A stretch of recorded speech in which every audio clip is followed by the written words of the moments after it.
Hi everybody, very good morning. Welcome to the target series of SSC Stenographer and it's our day 38.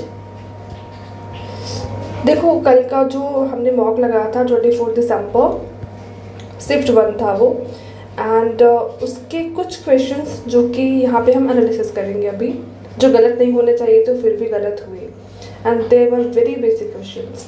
सबसे पहले तो देखो predicament का meaning I was not able to understand उस time पे, मुझे याद नहीं आ रहा था एंड इस चक्कर में मेरे गलत हो गया. एंड जो मेरा वीडियो देख रहे हैं बताना कि आपको पता था प्रेडिकामेंट की मीनिंग क्या होती है एंड इसको मार्क कर लेना, इस वर्ड को याद भी कर लेना ताकि नेक्स्ट टाइम जब भी ये वर्ड है रिपीट हो तो ये गलत ना हो.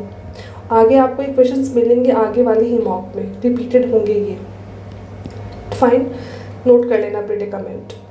और साथ में एक क्वेश्चन था ये वाला, I don't know why fillers क्यों गलत हो रहे हैं. मेरे फिलर्स कभी गलत नहीं होते हैं, बट इस मॉक में क्या हुआ, मेरे फिलर्स गलत हुए और मेरे पैसेस बिल्कुल भी रॉन्ग नहीं हुए. एंड जो नंबर है मेरा, जो भी स्कोर मैंने अटैम्प्ट किया है, मैं अभी आपको शॉर्ट्स में वो अपलोड कर दूँगी, वहाँ पे देख लेना. इस बार मेरे नंबर ठीक थे फाइनली, एंड क्योंकि पेपर वाज ठीक था. इसका स्टैंडर्ड थोड़ा सा लो था, टफ नहीं था, बट हाँ रीजनिंग का स्टैंडर्ड अप था.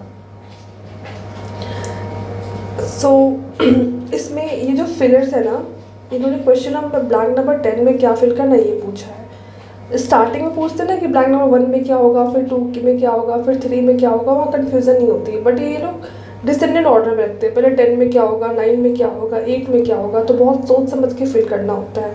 बट फिर भी रॉन्ग हो जाता है बिकॉज वो सेंटेंस पढ़ने में नहीं आता है. ये गलत हो गया फिर मेरा. एंड इम्पीड का मतलब क्या होता है गाइस, ये भी मेरा रॉन्ग हो गया. मुझे समझ में नहीं आ रहा था क्या होगा इम्पीड का मतलब I need to work on my vocab. इससे तो ये पता चल रहा है कि वो कैब कहीं से भी पढ़ लो, कितना भी पढ़ लो, बट वो कैब स्ट्रॉन्ग होनी चाहिए, तभी you will be able to solve and score good even. Impede का मतलब प्लीज़ मुझे कॉमेंट में बताना थोड़ा, मैंने गूगल तो नहीं किया बट प्लीज़ मुझे बता देना तो आपका भी रिवाइज हो जाएगा. एंड ये पैराजम्बल भी पता नहीं कैसे गलत हो गए मेरे. क्या होगा सही आंसर, अभी मैंने एनालिसिस नहीं किया है मॉक का, तो वहाँ से मैं कर के देख लूँगी. बट अगर आपको पता हो और कैसे सही हुआ है ये थोड़ा मुझे देख के बताना. और फिर ये वाला भी था पैराजम्बल, इसको भी जरा देखना आप लोग कि इसका सही आंसर क्या होगा और क्यों होगा, सीक्वेंस में क्या सही था. ठीक है, ऑल्दो मैंने तो आंसर में ये वाला मार्क किया था, बट अभी मुझे पता चला कि सोल्यूशन जब मैंने देखा तो ये रॉन्ग है. बट हाँ जब एनालिसिस करेंगे तो पता चल जाएगा कि रॉन्ग क्यों हुआ है. बट अगर आप में से किसी को भी पता हो बिफोर आई वॉच एनालिसिस तो मुझे एक बार बताना थोड़ा. सो बेसिकली मेरे वो कैब रॉन्ग हो रहे हैं, पैटर्न मुझे ये दिख रहा है, और साथ में फिलर्स रॉन्ग हो रहे हैं. और कभी कभी डायरेक्ट, इनडायरेक्ट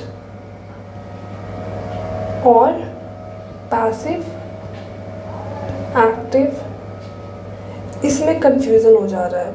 मतलब हैज के जगह हैज़ बिन ना मैं मार्क करके हैड वाला मार्क कर दे रही हूँ, तो ये ना मुझे कंफ्यूज करते आ रहा है.